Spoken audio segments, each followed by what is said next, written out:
Hai gorgeous, welcome to my place. Terima kasih sudah mengklik video ini. Hari ini kita akan kembali sama-sama berdosa. Tetapi kali ini dosanya setingkat lebih tinggi dari sebelumnya. Kasus ini menceritakan tentang seorang wanita yang demi cinta dan obsesinya berani menempuh halangan apapun demi menemukan sang pujaan hati. Sekalipun jika dia harus menyeberangi lautan atau bahkan terjun bebas meluncur dari puncak Everest dalam keadaan polos, tentunya dia tanpa ragu akan melakukan hal itu. Tapi sebelum masuk ke ceritanya, buat yang ingin kupingnya suci hingga beduk maghrib, silakan skip aja. Dan nanti habis buka balik lagi supaya bebas hahaha di kolom komentar. Bagi yang sedang tidak puasa atau puasa di balik pintu, pastikan di sekitar Anda tidak ada mertua, tetangga, atau bocil-bocil kepo yang berkeliaran. Nggak pakai lama, watch. Joyce merupakan anak tunggal dari pasangan Davis dan Marilyn Smith yang keduanya berprofesi sebagai guru. Sejak kecil, gadis berambut pirang ini sangat dimanjakan. Dia dibesarkan dalam keluarga beragama dan tinggal di kota kecil Minneapolis, Carolina Utara. Dengan mata bulat, hidung mungil, dan senyum manis, dia memiliki impian ingin terjun ke dalam kontes kecantikan. Joyce gadis cerdas yang memiliki IQ 168 dan menjalani program akselerasi di masa SMA yang membuatnya bisa tamat dalam waktu cepat. Selain bidang akademik, dia juga aktif sebagai cheerleaders dan drum majoret. Semasa kuliah, dia berhasil tamat dari 2 universitas, East Tennessee University dan University of North Carolina. Di masa-masa ini, Joyce yang tinggal dengan keluarga Mormon pada tahun 1973 memutuskan untuk menjadi penganut Mormon dan berharap akan menemukan jodoh pria Mormon yang menjunjung tinggi pernikahan. Setahun setelahnya, Joyce yang terobsesi dengan kontes kecantikan demi mencapai mimpinya memutuskan pindah ke Wyoming yang merupakan kota dengan penduduk yang lebih sedikit dari kota-kota lain, dengan tujuan agar lebih mudah memenangkan kontes dengan jumlah peserta yang tidak sebanyak kota-kota besar lainnya untuk mengikuti kontes Miss Wyoming World 1974. Walaupun berhasil masuk 10 besar, tetapi karena bukan pemenang utama, Joyce tidak bisa melanjutkan ke kontes Miss USA. Setelah kontes selesai, Joyce pindah ke Utah untuk mengambil gelar master di bidang drama di Universitas Brigham Young di Provo. Di sini bersama sahabatnya, Joyce sering hangout di kedai pizza dan di toko-toko es krim. Hingga pada satu waktu, dia berkenalan dengan The Osmonds yang merupakan grup band terkenal pada masa itu. Dalam waktu singkat, Joyce berhasil dekat dengan salah satu anggotanya bernama Wayne Osmond. Tetapi Olive, ibu Wayne, yang tidak suka dengan Joyce, berhasil menjauhkannya dari sang putra. Joyce semakin patah hati ketika tidak berapa lama setelahnya, Wayne mengumumkan pertunangannya dengan Kathleen White yang merupakan peserta kontes Miss Davis County Fair di tahun yang sama. Namun patah hatinya tergantikan ketika Joyce bertemu seorang pria Mormon di kampusnya yang bernama Kirk Anderson. Anderson yang berusia 6 tahun lebih muda adalah pria manis dan pemalu dengan tinggi badan 193 cm. Bagi Joyce, pertemuan pertama mereka adalah cinta pada pandangan pertama yang menimbulkan percikan-percikan api dengan bintang-bintang bertebaran di atasnya yang membuat Joyce cinta mati pada pemuda itu. Pertemuan pertama berlanjut dengan pertemuan-pertemuan berikutnya yang berakhir dengan happy ending yang membuat hilangnya kesucian mereka berdua. Dalam pertemuan ketiga, mereka bahkan telah merencanakan nama untuk anak-anak mereka kelak. Tetapi Ibu Anderson tidak suka melihat Joyce yang selalu berada di sekitar putranya, terutama ketika Joyce mengaku dirinya hamil dan keguguran tidak lama setelahnya. Anderson yang merasa bersalah atas keyakinannya karena telah melakukan happy ending sebelum menikah, meminta nasihat pada uskup di gerejanya yang kemudian mengirim Anderson sebagai misionaris ke California dan Oregon demi menghindari Joyce. Terkejut dengan reaksi gereja, Joyce pun keluar dari kepercayaan Mormon dan bertekad ingin kembali mendapatkan pria pujaannya dengan mengejarnya kemanapun dia pergi. Hal ini membuat pihak gereja kesulitan karena Joyce selalu bisa menemukan Anderson sekalipun pria itu telah mengganti namanya. Hingga pada akhirnya gereja pun memutuskan untuk mengirim Anderson ke Inggris agar tidak bisa dilacak lagi. Namun Joyce yang tidak menyerah menyewa jasa detektif di Inggris untuk menemukan pria itu.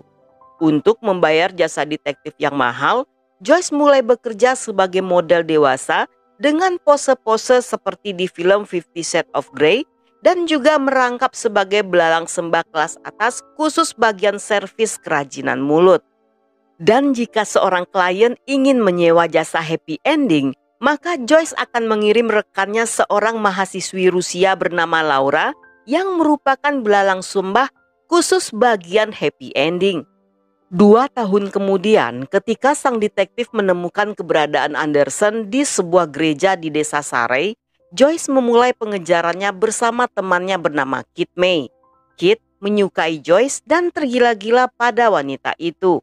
Walaupun cintanya bertepuk sebelah tangan, namun Kit dengan setia mengikuti segala kemauan Joyce. Selain dengan Kit, Joyce juga merekrut 2 pria untuk ikut bersama ke Inggris yang ditemukannya setelah memasang iklan di surat kabar. Mereka bernama Jill Parker, seorang binaragawan, dan Jackson Shaw, seorang pilot. Ketika pada hari penculikan mereka berempat telah berada di kamar hotel, Jill melihat Joyce membawa sebuah senpi, mikrofon, obat bius, dan alat pendengar. Menyadari situasinya berbeda dari rencana yang diceritakan Joyce sebelumnya, kedua pria ini pun menolak untuk ikut dan pergi meninggalkan Joyce begitu saja. Pada 14 September 1977, Joyce dan Kate menghadang Anderson dengan menggunakan senpi palsu di depan tangga gereja Mormon.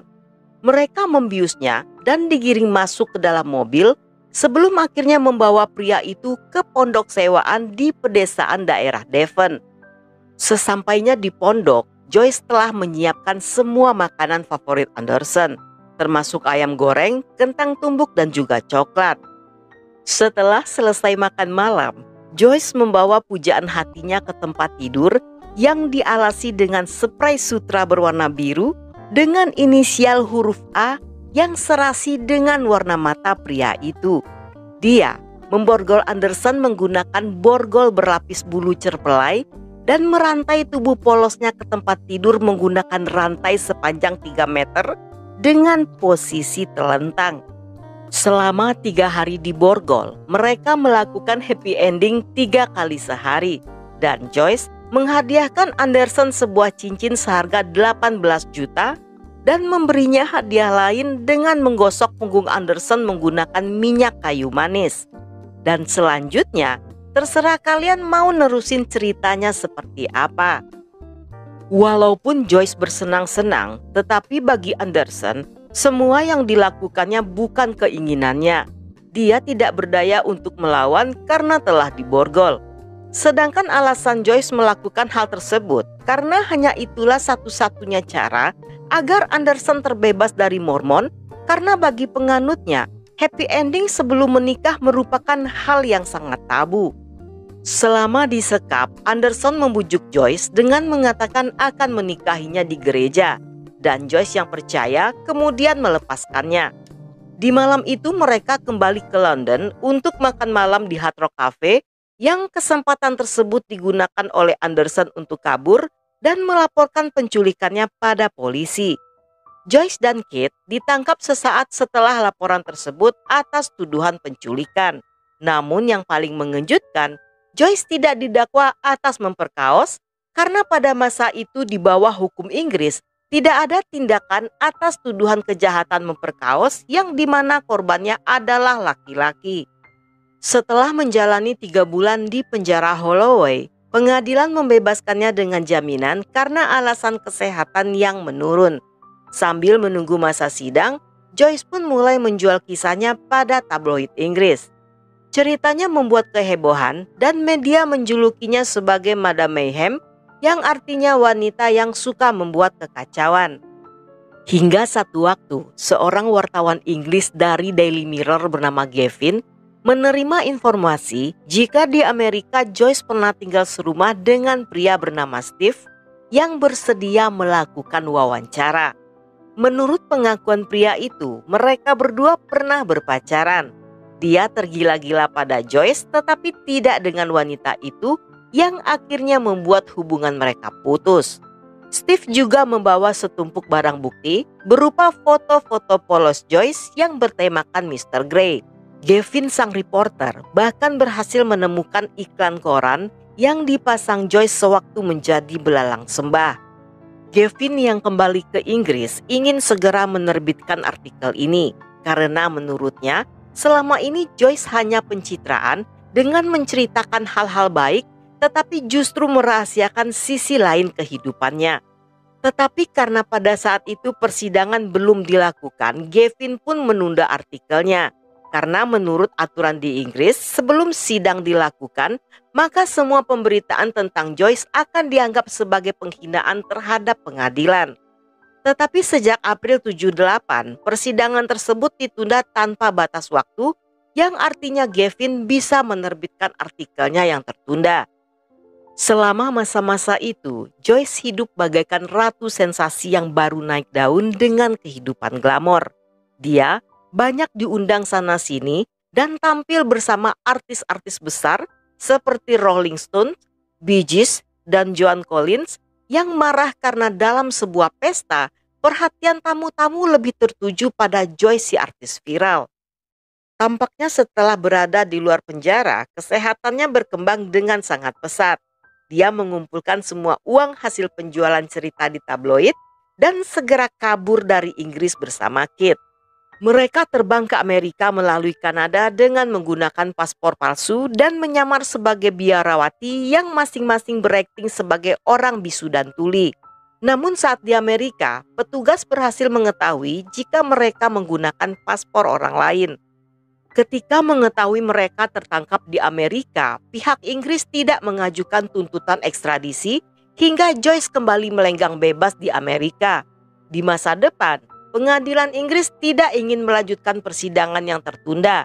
Sepertinya mereka tidak mau lagi berurusan dengan artis sensasional. Sementara Joyce yang mulai kehabisan uang menghubungi wartawan Inggris Daily Express bernama Tori untuk menjual ceritanya seharga 4 miliar dengan bujukan bahwa hanya pada Torilah dia menjual ceritanya secara eksklusif. Mereka pun bertemu di Bandara Atlanta dan demi menghindari FBI, mereka berpindah-pindah hotel untuk melakukan wawancara. Menurut Tori, semua cerita Joyce terkesan penuh pencitraan dan lebih banyak berisi tentang betapa lembut cintanya pada Anderson yang sangat sulit untuk dilupakan. Walaupun membosankan, Tori tetap menerbitkan artikel tersebut untuk mendongkrak karirnya. Tetapi di tanggal 22 Mei 1978, tanpa diduga-duga, Daily Mirror dan Daily Express secara bersamaan menerbitkan artikel tentang Joyce. Bahkan, Daily Mirror memasang foto polos Joyce sebagai sampul depannya. Dalam artikel tersebut juga disebutkan jika Joyce merupakan belalang sembah dengan tarif 300 juta per sesi yang membuat wanita itu mengamuk seperti orang kesurupan dan hampir terjun bebas dari balkon hotel. Tori dan timnya berhasil menggagalkan niat Joyce. Mereka membawanya ke rumah sakit dan pulang dalam keadaan dibius. Ketika keesokan harinya orang tua Joyce datang ke hotel setelah mendapatkan telepon dari Tori, Joyce yang saat itu baru sadar kembali mengamuk hingga menarik perhatian tamu-tamu di lorong lantai yang sama. Saat dua orang polisi datang untuk memeriksa, mereka terheran-heran mendengar cerita yang bagi mereka sangat aneh tentang spionase, asmara, penculikan, buronan, gereja Mormon, dan artikel yang menggemparkan. Sehari setelahnya, Kit membuat klarifikasi tentang berita Daily Mirror melalui Daily Express untuk membersihkan nama Joyce. Namun, Daily Mirror kembali mengeluarkan kartu asnya dengan menampilkan lebih banyak lagi foto-foto polos Joyce dengan konsep yang lebih gahar. Karena hal ini, Daily Express pun menyerah untuk membela wanita itu. Masih di tahun yang sama, seorang penulis bernama Anthony Delano menerbitkan sebuah buku berjudul Joyce McKinney and the Manacled Mormon yang berasal dari kumpulan artikel Daily Mirror. Sejak saat itu, Joyce yang karirnya telah hancur menghilang dari peredaran. Hingga 6 tahun kemudian, polisi Utah kembali menangkapnya karena ketahuan menguntit Anderson. Pria itu melaporkan Joyce duduk di dalam mobil menunggunya dari luar kantor. Saat digeledah, di mobilnya ditemukan buku catatan yang berisi informasi kegiatan Anderson sehari-hari. Di bagasi mobilnya ditemukan rantai dan borgol, namun di artikel tidak dituliskan apakah borgol tersebut merupakan borgol berbulu cerperlai atau hanya borgol biasa. Pada polisi, Joyce mengatakan hanya ingin berbicara dan mengetahui keadaan Anderson. Namun Anderson sendiri merasa kaget karena dia merasa bahwa kisah lama tersebut sudah berakhir bertahun-tahun yang lalu dan berharap seumur hidup tidak akan bertemu Joyce lagi dalam bentuk apapun. Di tahun 2008, sekali lagi Joyce menjadi berita. Media mendapatkan laporan bahwa Joyce telah meminta laboratorium di Korea Selatan untuk mengkloning 5 ekor anak anjing dari pitbull kesayangannya. Percobaan itu berhasil dan menelan biaya sekitar 700 juta, yang hal ini merupakan cloning anjing komersial pertama di dunia. Dia mendapatkan harga lebih rendah dari harga normal dengan iming-iming akan mempromosikan laboratorium tersebut. 3 tahun setelahnya, Errol Morris, seorang filmmaker terkenal, dengan bantuan banyak reporter Inggris yang pernah mewawancarai Joyce, membuat film dokumenter dari kasus Joyce yang diberi judul Tabloid. Namun 5 tahun kemudian, Joyce menuntut Errol yang dianggap telah mencemarkan namanya. Karena dalam film tersebut, alih-alih menggambarkan Joyce sebagai gadis lugu dari desa yang terjebak dalam dunia industri hiburan serta konspirasi Mormon, di sana dia justru digambarkan sebagai belalang sembah dan wanita gila yang mengejar-ngejar seorang pria mengelilingi setengah benua. Pada akhirnya Errol menawarkan uang sejumlah 900 juta sebagai bentuk kompensasi yang ditolak oleh Joyce. Dia meminta setengah dari keuntungan karena menurutnya Errol telah menghasilkan jutaan dolar dari film tersebut. Dia bahkan menuduh Errol telah membobol rumahnya untuk mencuri segala berkas yang ditampilkan dalam film tersebut. Namun tuduhan tersebut dipatahkan setelah Errol menunjukkan bukti berupa surat persetujuan yang ditandatangani Joyce pada saat awal pembuatan film. Errol juga mengatakan semua data berdasarkan pengakuan Joyce yang sangat bersemangat saat diwawancara sang penulis.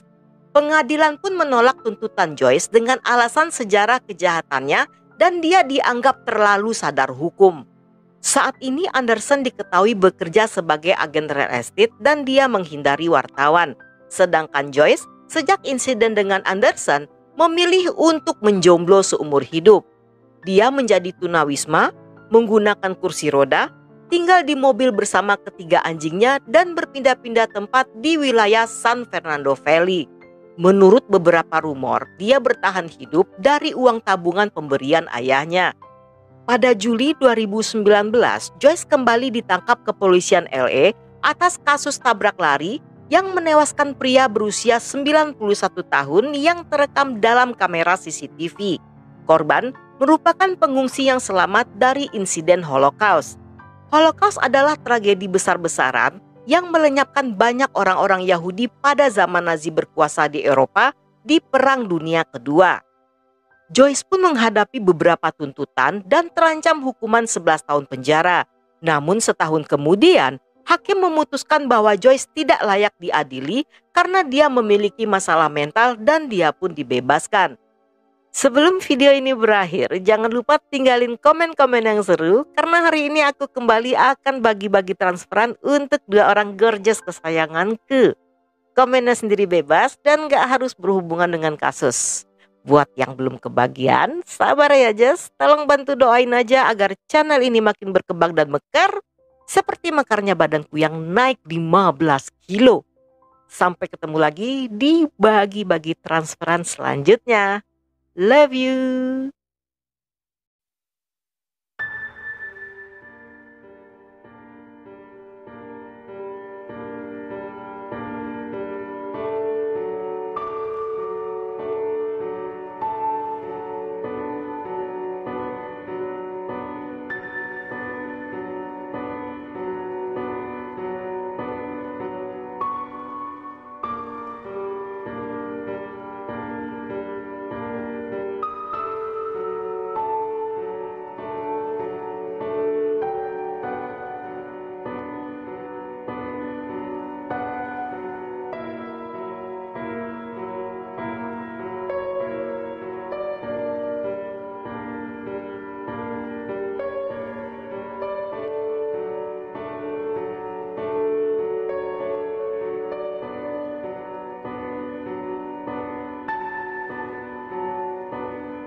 Dan sampai di sini dulu cerita kita kali ini. Semoga kalian suka dengan ceritanya. Jangan lupa subscribe, like, komen, dan share sebanyak-banyaknya ke media sosial kalian. Dan buat kalian yang masih betah hingga akhir, thank you, love you, have a nice day, and then see ya.